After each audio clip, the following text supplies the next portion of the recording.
기독교는 종교가 아닙니다. 기독교는 신앙입니다. 신앙과 종교의 차이는 무엇이냐? 제가 여러분에게 수없이 말씀드려 왔습니다. 종교는 모든 것이 내게 있습니다. 종교는 그 종교 생활의 중심이 나입니다. 나. 그러나 신앙은 그 생활의 중심이 내가 아닙니다. 신앙은 그 중심이 오직 그리스도이며 하나님이 그 신앙의 중심입니다.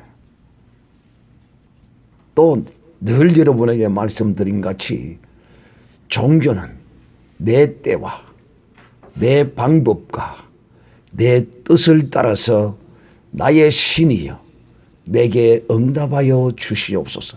그러면 이 신은 신이 아니라 귀신이요 마귀요, 이는 하나님이 아니라 종입니다. 그러나 기독교는 하나님의 때에 하나님의 뜻을 따라 하나님의 뜻을 이루기 위하여 하나님의 뜻대로 내게 응답하여 주시옵소서. 이것이 바로 신앙입니다. 제가 오늘 왜 이 서두를 이렇게 시작하느냐 하면 그 이유가 있습니다. 이제 여러분은 저로 말미암아 계속 이 피의 복음, 왕의 복음, 영광의 복음, 진리의 복음, 이 은혜의 복음을 여러분은 계속 들어왔습니다.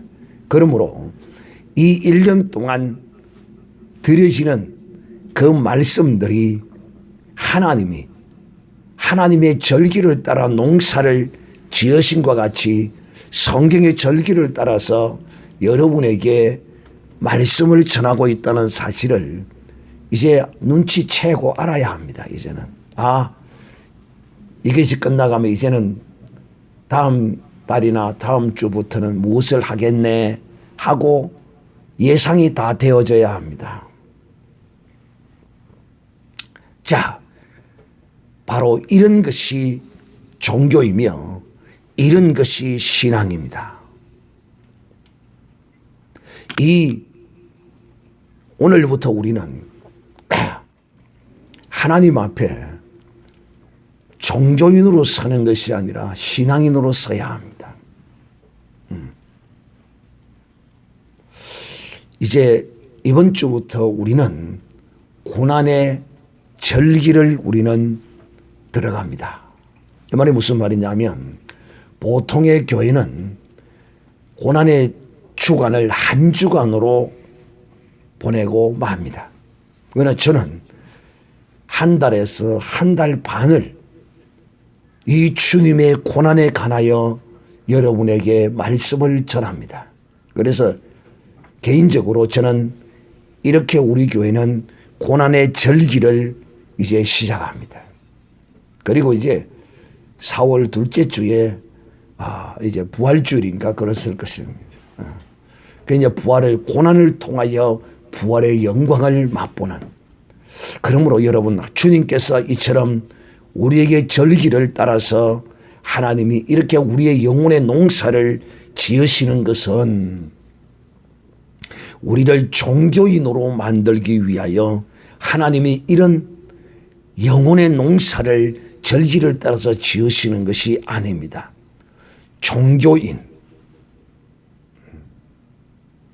하나님은 우리를 신앙인으로 인도하시기 위해서 이런 하나님의 절기를 따라서 제가 여러분에게 이 설교의 말씀을 전하는 것입니다. 즉 다시 말하면 그리스도의 절기에 관한 말씀을 전하는 것이 그저 종교적인 날로 종교적인 절기로서 끝나버린다면 이 사람은 종교인입니다.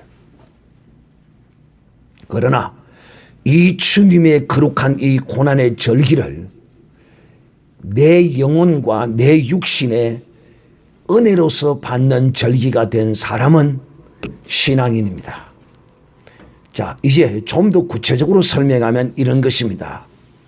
아, 주님이 그렇게 고난을 받으셨구나.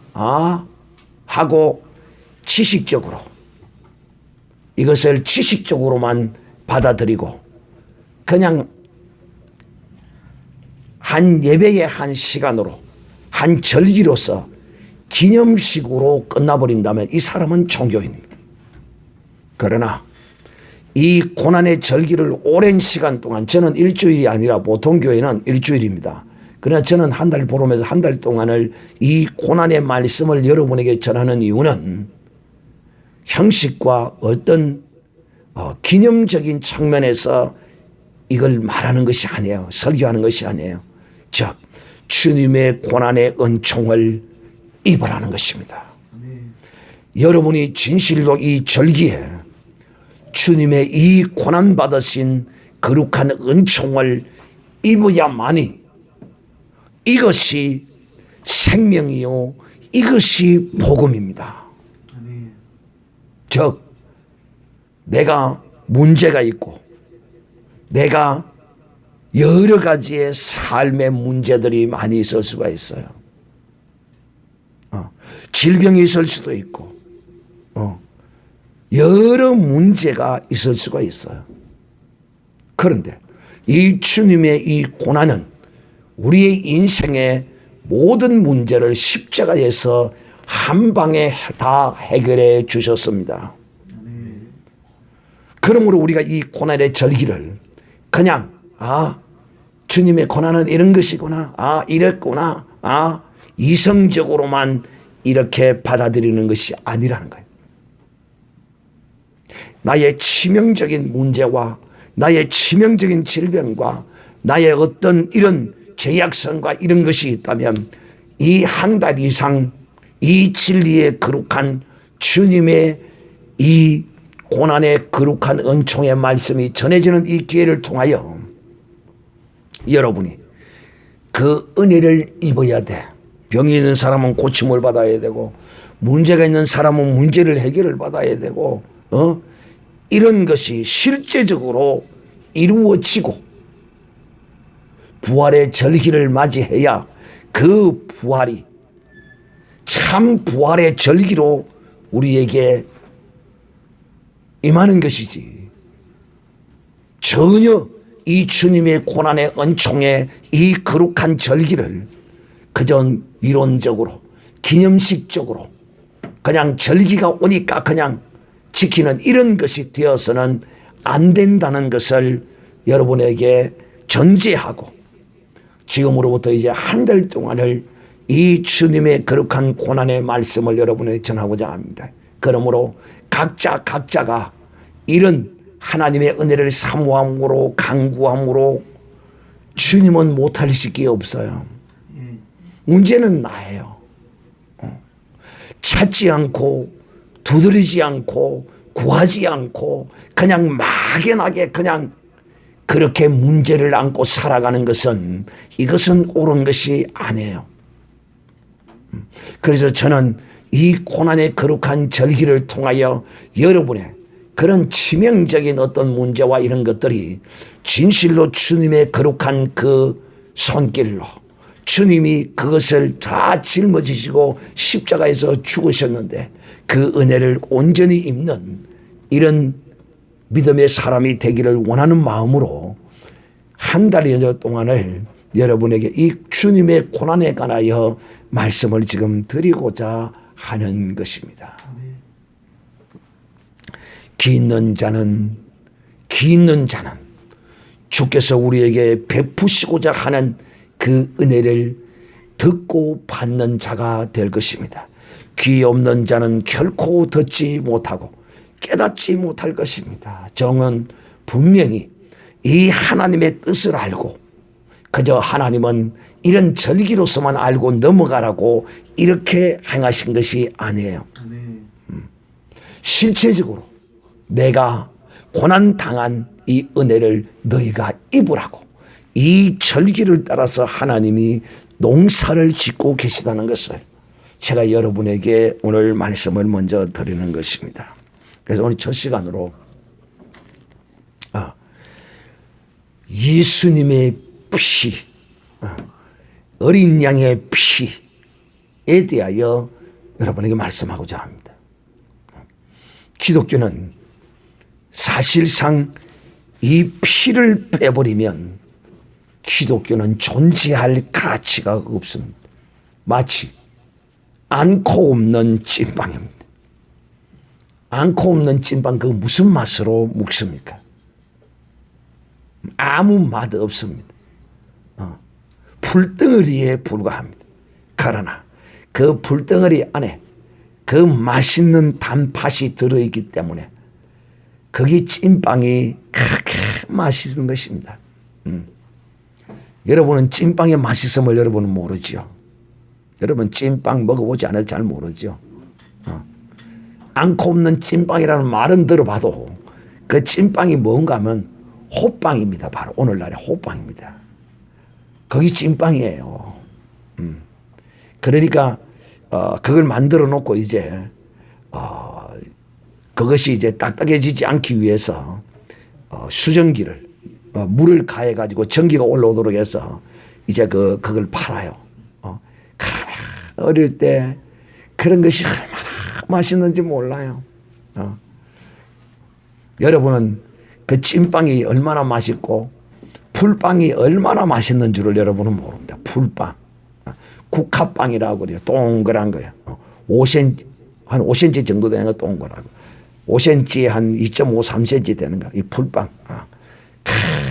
그 꼬챙이로 그 빵태에다 구워내가지고 그 위에다가 팥을 이렇게 끼얹어주면 아이고 그거 먹으면 얼마나 맛있는지. 또 팥을 안 끼얹어주고 어떤 분은 또 하얀 설탕을 그 위에다가 탁 어릴 때는 그놈의 설탕이 얼마나 맛있던지. 제가 왜 이런 이야기를 지금 하고 있느냐 하면 참 그 풀빵이 진짜 맛있어요. 자, 여러분 기독교는 피를 빼버리면 기독교가 아닙니다. 오늘날 교회 안에서 예수의 피를 빼버리고 있습니다. 아마 여러분이 제가 10년 후에 20년 후가 될지는 모르겠습니다만 아마도 여러분이 아마 대한민국에서 가장 예수의 피를 많이 뿌리는 재단이 있다면, 강단이 있다면 나는 1번 되기를 원합니다. 이 강단에서 예수의 피가 뿌려져야 됩니다. 그런데 오늘날 교회의 강단에서 예수의 피가 사라지고 있습니다. 참 비극이 아닐 수가 없습니다. 그러므로 성도들이 이 피의 능력을 알지 못하고 다 종교인으로 전락하고 말았습니다. 적어도 저에게서 1년 정도만 1월 1일부터 12월까지 1년 정도만 이 말씀을 들으면 야, 이 교회에서는 참 예수님의 피를 많이 뿌리는구나. 그 예수님의 피를 뿌리지 않는 이유 중에 이런 이유들이 있어요. 어떤 이유들이냐면 예수의 피는 기독교의 그리스도의 도의 초보기 때문에 이 피를 버려야 된다 이렇게 말해요. 하나는 알고 둘은 모르는 사람입니다. 우리는 사실 이 피 빼버리면 우리는 시체입니다. 시체. 이 피 빼버리면 우리는 고기에 불과합니다. 고기에 불과해요. 어떤 피? 우리의 이 죄악성의 피 말고 말이야. 주 예수의 피를 빼버리면 우리는 시체에 불과하고 고기 덩어리에 불과하고 아무짝에도 쓸모없는 존재입니다. 하나님이 우리를 귀하게 보시고 하나님이 우리를 존귀하게 여겨주시고 하나님이 우리와 동행하는 그 근원이 뭐냐? 바로 예수의 피 때문입니다. 예수의 피 없이는 우리는 아무것도 아닙니다. 마치 먹다가 잡혀 죽을 저 짐승의 한 마리맛도 못합니다. 짐승맛도 못해요. 자, 그런 의미에서 성경은 창세기로부터 하나님의 이 창세기로부터 이 피가 흐르고 있습니다. 성경은 피로 얼룩져 있습니다. 성경에 뭐가 흐르느냐라고 묻는다면 성경에는 피가 흐른다라고 답을 해야 할 것입니다. 아담과 하와가 하나님께 범죄하고 그들이 벗은 것을 보시고 하나님이 저들이 나뭇가지로 해입는 그 옷을 말라서 비틀어져서 또 계속되어지는 모습을 보시면서 하나님이 저들에게 그 인간의 수치를 가리기 위해서 하나님이 짐승을 잡아서 가죽 옷을 입혀 주십니다. 바로 이 짐승을 잡는, 그리고 인간의 수치가 피를 흘려서 그 짐승의 가죽 옷으로 수치를 가렸던 바로 그 사실. 창세기 3장 21절에 기록하기를 여호와 하나님이 아담과 그 아내를 위하여 가죽 옷을 지어 입히시니라. 바로 인간의 수치는 이 피 흘림을 통하여 이 짐승의 가죽 옷으로 가려야만이 그 수치를 가릴 수 있음을, 피 흘림을 성경은 우리에게 말하고 있습니다. 이 짐승에 관하여는 어떤 짐승이냐고 많은 사람들이 논쟁을 벌입니다마는 그 논쟁은 사실상 무익합니다. 그래서 많은 사람들이 이 하나님이 짐승의 가죽을 입힌 것은 양의 가죽이다 라고 말하는 사람들이 많습니다. 뭐 양의 가죽이든 뭐 호랑이 가죽이든 아무런 상관이 없습니다. 문제는 바로 이 가죽 옷을 입히기 위하여 무엇을 흘리는 것이 문제라고요? 바로 피입니다. 이 피를 통하여 가죽 옷을 지어 입히셨다는데 우리는 초점을 두어야 할 것입니다.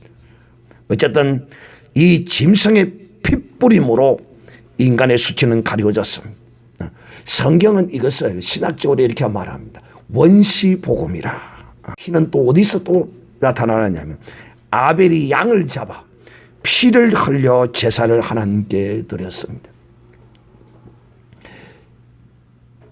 이 아벨의 제사는 마음과 성품과 뜻을 다하여 하나님께 제사한 첫 번째 하나님께 드려진 예물이 피로서 드려졌다는 것입니다.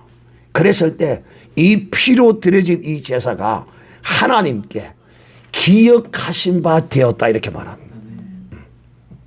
이런 것들은 전부 우리로 하여금 무엇을 하나님이 알게 하시고 나타내시기 위하여 이렇게 했느냐? 바로 피의 능력입니다. 피. 그리고 또 하나님은 이런 원식의 실을 하나님은 합대해서 언제 또 이것을 하나님이 계시하시느냐 하면 바로 성막에서 유월절 어린 양입니다. 유월절 어린 양. 이스라엘 백성들이 이 애국을 탈출할 때 피를 바르고 탈출했습니다. 바로 그 피입니다. 출애굽기 12장 13절에 내가 애굽 땅을 칠 때에 그 피가 너희의 거하는 집에서 너희를 위하여 표적이 될지라 내가 피를 볼 때에 너희를 넘어가리니 재앙이 너희에게서 내려 너희에게 내려 멸하지 아니하리라. 이 피를 통하여 하나님이 이 피의 능력이 무엇인가를 이 유월절을 통하여 하나님이 저들에게 알게 하신 것입니다. 사랑하는 형제들이여, 이스라엘 백성들이 애굽에서 나올 때 하나님의 놀라운 능력을 10가지나 보였습니다. 그런데 그것 중에 이스라엘 백성을 구원한 능력은 그 10가지의 재앙이 아니라 바로 이 어린 양의 피의 능력으로 말미암아 저들이 구원을 얻고 나오게 된 것입니다.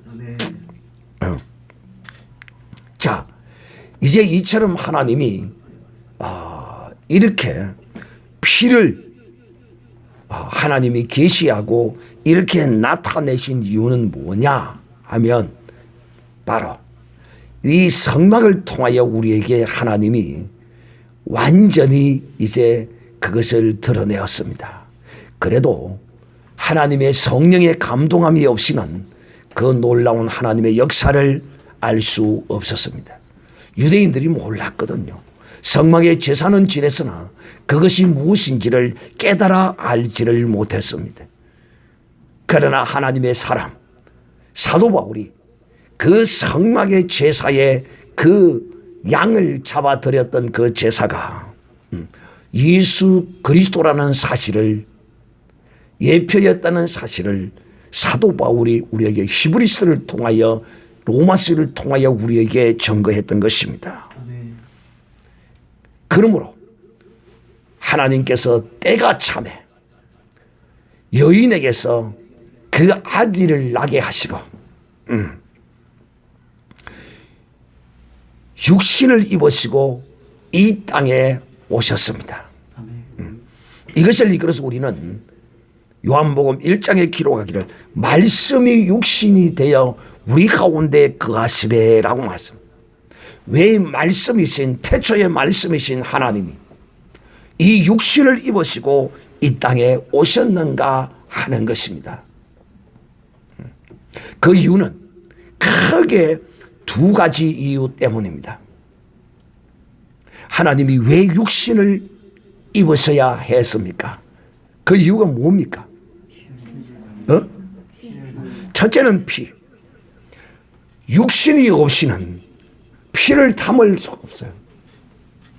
그래서 이 피는 오직 육신에 담는 것이기 때문에 하나님이 이와 같이 이 피를 담아서 흘리시기 위하여 피를 담으시기 위하여 육신을 입으셨어요. 두 번째는 첫 번째는 피를 담기 위하여 두 번째는 왜 하나님이 육신을 입으셨어요?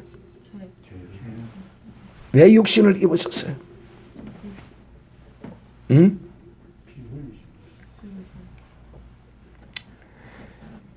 육신은 이 고난의 상징. 그래서 욥기 5장 6절에 말하기를 고난은 흙에서 난다. 고난은 흙에서 난다. 이 육신을 입으신 이유는 고난을 당하시기 위하여. 육신이 없이는 고난을 당할 수가 없어. 그래서 주님이 하나님이 인간의 몸을 입으신 것입니다. 여러분, 이 세상에 많은 종교가 있습니다마는 나는 그 종교들 가운데 그 종교를 창시한 자들이 그들의 구원을 받는다고 하는 그런 자들에게, 그런 자들을 위하여 그 종교를 만든 자들이 그들을 위하여, 중생을 위하여, 죄인들을 위하여 어떤 희생을 당한 존재가 있느냐 말이야. 하나도 없어. 자기의 백성이라, 자기의 양이라 한다면 그들을 위하여 뭔가 고난을 당하고 뭔가 그들을 위하여 희생을 한 어떤 것이 있어요. 그게 전혀 없어요. 불교 특히 그렇거든요. 보리수 밑에 앉아서 굶어 죽어버렸어요. 아무런 인생을 위하여 뭔가를 한 게 아무것도 없어요. 그래 안 그래요? 또 무하메드, 그것도 역시 마찬가지거든. 거짓이라도, 거짓 교리라도 어떻게 너희들을 위하여 무하메드라는 신이 이런 일을 너희를 위하여 행했다라고 희생한 어떤 것이 없다 이 말이에요. 근데 유일하게 왜? 이것을 모방할 수가 없기 때문에. 다 이걸 알면요. 그래서 제가 오늘도 이 피의 근원에 대하여 아담이 범죄하고 하나님이 거기서 짐승을 잡아 옷을 입힌 그 짐승을 잡는 그 피 흘림을 거기서부터 지금 출발하는 이유가 뭐냐면 이것은 누가 흉내낼 수도 없고 모방할 수도 없어. 다른 거는 다 할 수 있어. 착하게 살아라. 도둑질하지 마라. 살인하지 마라. 이런 거는 다 할 수 있어. 흉내낼 수 있어. 그러나 이것은 할 수가 없어. 어떤 종교가 그 종교 창시자가 내가 많은 중생을 위하여 내가 이렇게 죽노라. 이런 사람은 이런 종교를 만든 자는 한 놈도 없다니까요. 그러나 우리 하나님은, 우리를 창조하신 하나님은 우리를 위하여 고난을 받으시고 우리를 위하여 피를 흘리시기 위하여 육신을 입으시고 이 땅에 오신 것입니다. 여러분, 참 하나님은 하나님이세요. 왜냐? 자기의 것이거든요, 우리가. 그러니까 자기 것을 위하여 자기의 모든 것을 희생하십니다. 예를 들면 이런 겁니다. 참 이 비유도 부득이 제가 여러분의 이해를 돕기 위해서 이렇게 말합니다.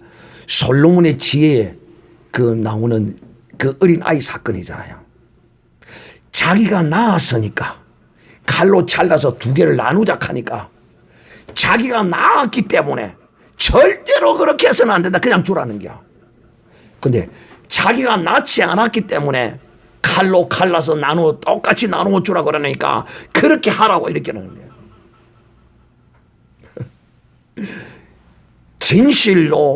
진실로 그는 하나님의 아들이었다고 예수님이 십자가에서 운명하실 때 믿음 있는 백부장이 그렇게 고백했던 것입니다. 진실로 그는 하나님의 아들이다. 왜?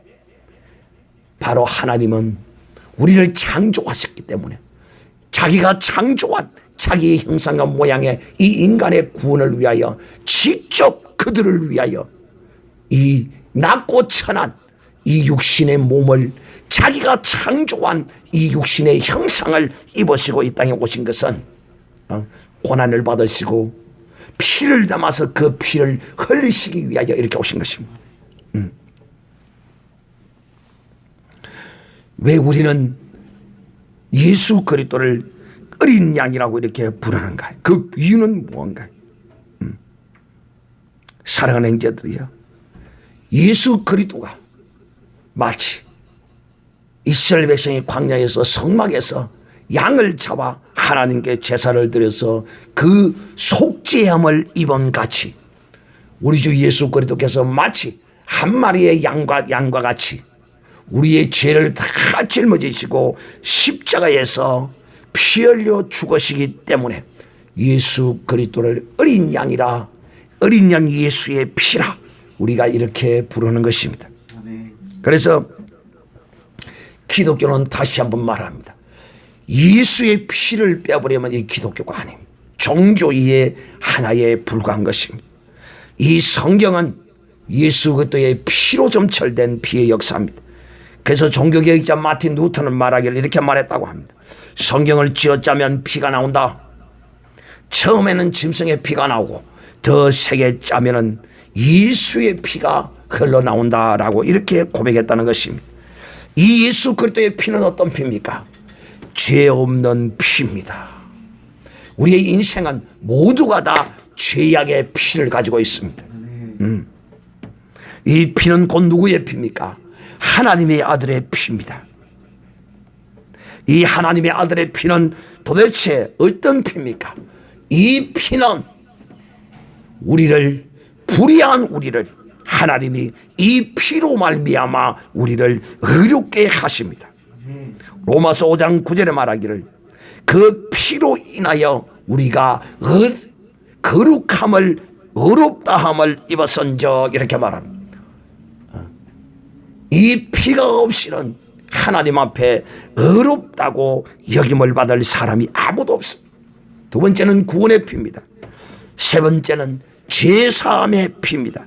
에베소서 1장 7절에 기록하기를 그의 피로 말미암아 구속 곧 죄사함을 받았으니라고 말합니다. 이 피는 우리를 구원하는 피요, 이 피는 우리의 죄를 사하는 능력의 생명의 피인 것입니다. 요한일서 1장 7절에는 기록하기를 그 아들 예수의 피가 우리를 모든 죄에서 깨끗하게 하실 것이다. 할렐루야. 예수의 피의 능력을 오늘 우리는 이 시간 알아야 합니다. 죄인인 우리와 하나님과의 화평을 이루는 피가 바로 예수의 피인 것입니다. 골로새서 1장 20절에 기록하기를 그의 십자가의 피로 화평을 이루사 하나님과 우리와의 사이가 이 죄로 말미암아 원수되었고 갈라져 있었으나 예수가 피를 흘리심으로 이 죄가 사여지심으로 하나님과 화평을 이루고 하나님을 우리가 아버지라 부르게 된 것입니다. 예수의 피로 말미암아 하나님과 우리 사이가 이 피로 말미암아 죄는 하나님과 우리 사이를 가로막는 더러운 것입니다. 그러므로 사랑하는 자들이여 우리 주 예수 그리스도께서 이와 같은 피를 어디서 2000여 년 전에 골고다 십자가 산상에서 이 피를 흘려 주셨습니다. 이 피를 흘려 주셨습니다. 그리고 우리를 하나님이 부르시고 우리를 택하시고 우리에게 이 피를 주신 것입니다.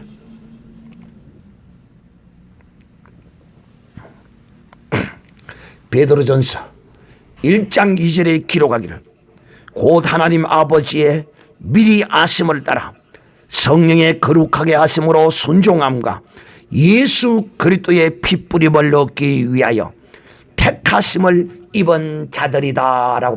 우리가 택하심을 입은 것은 하나님이 우리를 택하신 것은 바로 우리에게 예수 그리스도의 피를 뿌리시기 위하여 우리에게 예수 그리스도의 피를 주시기 위하여 하나님이 우리를 자기의 아들로 택하신 것이다라고 성경에 이렇게 기록하고 있는 것입니다. 그러므로 사랑하는 자들이여 믿는 우리가 거룩함을 입고 어렵다함을 입는 것은 어린 양 예수 그리스도의 피를 받았기 때문입니다. 피뿌림을 받은 자를 일컬어서 성경은 이 피뿌림을 받은 자, 피를 받은 자를 일컬어서 거룩하다, 선하다, 어렵다라고 하나님이 선언하고 계시는 것입니다. 그러므로 사랑하는 자들이요, 예수 그리스도의 피를 받았습니까? 아멘 소리가 안 나와. 이 정도 하면 두 손 들고 아멘 해야 될 텐데 참 이런 감동이 없어. 내가 설교를 잘못하니까 그럴 수밖에 없어. 이건 내 책임이야. 여러분 잘못이 전혀 아니야. 정말 이 피의 설교가 나오고 이런 말씀이 절정에 도달하면 여러분의 이 심령의 반응이 나와야 돼. 이 정상적인 신앙인의 모습이. 사랑하는 자들이요, 예수 그리스도의 피를 받은 사람은 하나님이 그를 의롭다, 그를 선하다, 그를 거룩하다고 하나님이 여기십니다. 아멘. 자, 그러면 우리 주먹을 쥐고 우리 세 번 거룩하다, 선하다, 어렵다. 시작. 나는 거룩하다, 나는 선하다, 나는 어렵다. 나는 거룩하다, 나는 선하다, 나는 어렵다. 나는 거룩하다, 나는 선하다, 나는 어렵다. 이게 믿음이 되어져야 돼. 이게 믿음이 되어져야 더러운 것들이 내게서 떠나갑니다. 더러운 것들이 내게서 물러갑니다. 이게 믿음이 되어질 때 바로 어린 양 예수 그리스도의 이 피의 능력입니다. 사랑하는 자들이요, 오늘 우리는 이 어린 양 예수 그리스도의 피뿌림을 항상 받아야 합니다.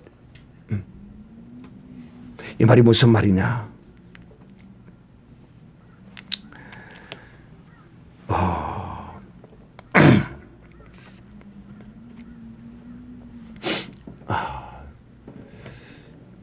저는 어떤 사람들이 기독교 안에서 예수 그리스도의 피를 단회적 사건으로 취급하고 이 피를 버리는 어떤 사람들이 있어요. 그들이 곧 누구입니까? 그렇죠. 바로 구원파입니다. 구원파가 예수 그리스도의 피는 단회적 사건이요, 성취되고 완전히 이루어진 사건이므로 이제 그 피는 우리에게 필요 없다고 말합니다. 거짓말입니다. 속지 마시기를 바랍니다.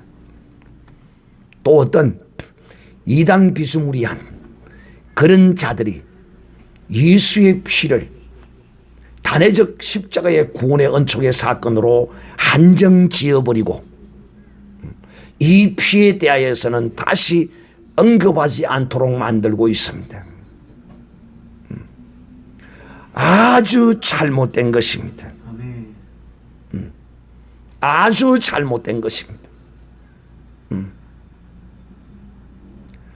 글쎄요, 뭐가? 그 사람들이 구원함을 얻을 수 있을까요? 글쎄요. 이 피는 단회적 사건이기도 하지만은 연속적인 사건입니다. 그 말이 무슨 말이냐? 우리가 구원함을 이 예수 그리스도의 피로 말미암아 구원함을 얻은 것은 단회적 사건입니다. 사실 이 구원함으로, 이 피로 구원함으로 이제 우리의 구원은 완전히 끝났습니다. 이 피로 말미암아. 근데 문제는 뭐냐? 우리가 예수 그리스도를 믿어도 여전히 그 안에서 우리가 죄를 짓고 있다는 사실입니다. 그래서 제가 여러분에게 예수의 피는 단회적인 사건이면서도 연속적인 사건이다. 즉 계속 우리 가운데 이 피뿌림과 피 흐름이 믿음으로 말미암아 있어야 한다는 것입니다. 그 증거를 어디서 제가 여러분에게 이렇게 말하고자 하느냐면 이사야 53장입니다. 이사야 53장. 이사야 53장에는 우리에게 이렇게 말합니다. 죄악을 인하여 허물을 인하여 찔리시고 상하시고 두 가지로 구별하여 말합니다. 저는 그것을 하나는 원죄로, 하나는 잡음죄로 이렇게 해석합니다. 그리고 사도 바울도 에베소서 2장 1절에 기록하기를 구별해서 말합니다. 너희의 허물과 죄로 죽었던 너희를 살리셔도다. 허물과 죄라고 구별해서 말합니다. 이 말이 무슨 말이냐? 원죄와 잡음죄를 일컬어 말하는 것입니다.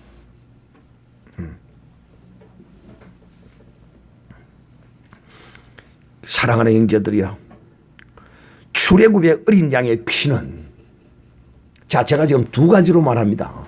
이사야 53장에 이렇게 기록이 되어 있고, 왜 예수의 피는 단회적이면서도 연속성을 가지고 있느냐? 그 이유에 대하여 이사야 53장을 첫 번째 언급했고, 두 번째는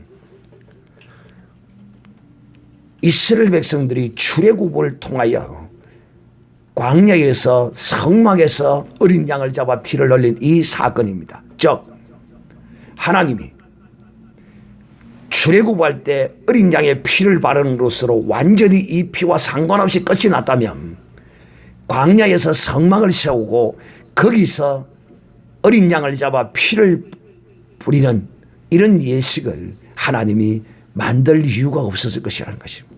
그냥 한번 양을 잡아서 문설주에 바림으로써 끝을 냈을 것이라는 거예요. 근데 그게 아니라는 거예요.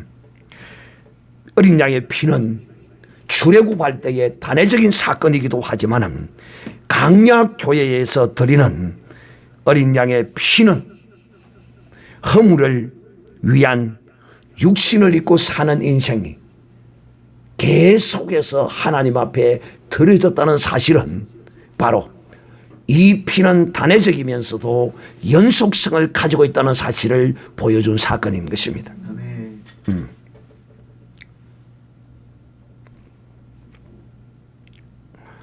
사랑하는 형제들이여, 출애굽 시에 어린 양의 피와 성막에서 뿌려지는 어린 양의 피는 다른 것이 아니라 같은 어린 양의 피인 것입니다. 우리의 죄악 곧 원죄는 단회적으로 끝났지만 이것은 완전히 끝이 났습니다. 할렐루야.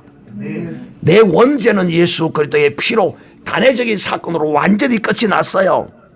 그렇지만 허물, 잡음죄, 이것은 우리의 일생을 통하여 나타나는 것입니다. 그러므로 믿음으로 입은 거룩한 이 세마포, 이 가죽 옷을 우리는 늘 어린 양의 피로 깨끗이 씻어야 할 것입니다. 요한일서 1장 7절에 말하기를 저가 빛 가운데 계신 것 같이 우리도 빛 가운데 행하면 우리가 서로 사귐이 있고 그 아들 예수의 피가 우리를 모든 죄에서 깨끗게 하실 것이다 라고 말합니다. 모든 죄에서. 그러면 죄는 죄지 뭐 모든 죄라. 바로 이것이 이 예수의 피의 연속성을 우리에게 말하고 있는 것입니다.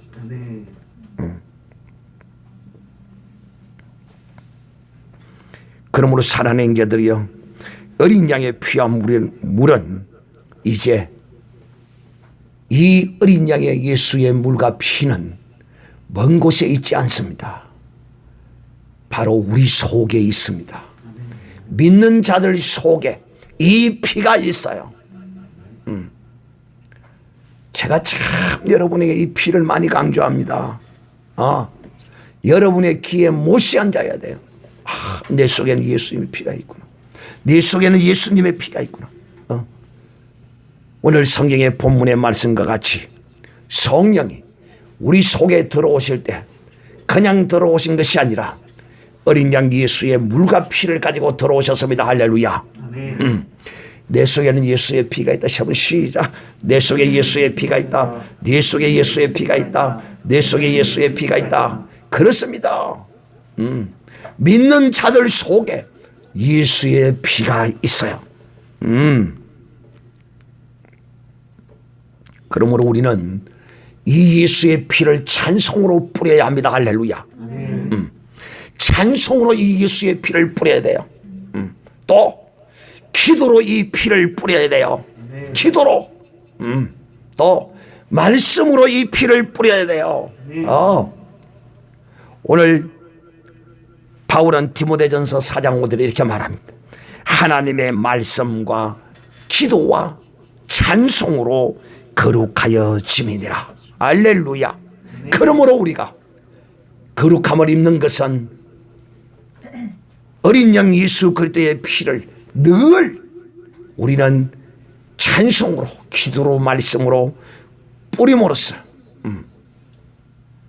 거룩함을 입고 하나님 앞에 어렵다함을 입고, 그래서 기도할 때도 기도할 때 늘 먼저 이 피를 뿌려놓고 이 피를 가지고 보좌 앞으로 나와야 돼요. 믿음을 가진 사람은 굳이 입으로 고백 안 해도 될 수 있지만, 그러나 할 수 있으면 입으로 고백하는 것이 중요합니다. 주님, 딱 기도할 때 주님, 부족하고 연약하지만 그러나 주님이 내게 주신 것이 있습니다. 오늘 이 시간도 내가 주님 앞에 무릎을 꿇고 은혜의 보호자 앞에 담대히 이를 수 있었던 것은 주님이 내게 주신 어린 양 우리 주 예수님의 이 물과 피 때문에 내가 주님 앞에 오늘도 무릎을 꿇었습니다. 어떤 형식과 모양을 따지지 않고 반드시 이 피를 기도할 때마다 언급해야 된다.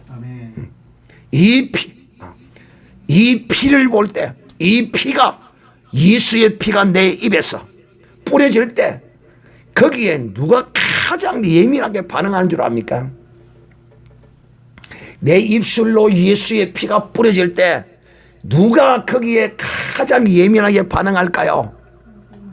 내 기도를 듣는, 내 기도를 받아가는 거룩한 천사가 가장 예민하게 반응하는 거룩한 천사. 반대로는 사단이 반응하는. 그래서 사랑하는 형제들이요, 우리가 주 예수 그리스도를 믿는 믿음 안에서 우리의 거룩함을 인하여 이 피를 뿌리는 기도, 피를 뿌리는 찬송, 피를 뿌리는 말씀으로 늘 하나님의 사람들이 거룩함과 깨끗함을 입어야 할 것입니다. 그가 찔림은 우리의 허물을 인하며 그가 상함은 우리의 죄악을 인하며 찔리고 상하고 분명히 구별하여 말하고 있습니다. 그가 징계를 받음으로 우리가 평안을 누리고 그가 채찍에 맞음으로 우리가 나음을 입었도다. 그러므로 사랑하는 자들이여, 주님이 찔리고 상하시고 채찍에 맞음으로써 피를 흘리셨습니다.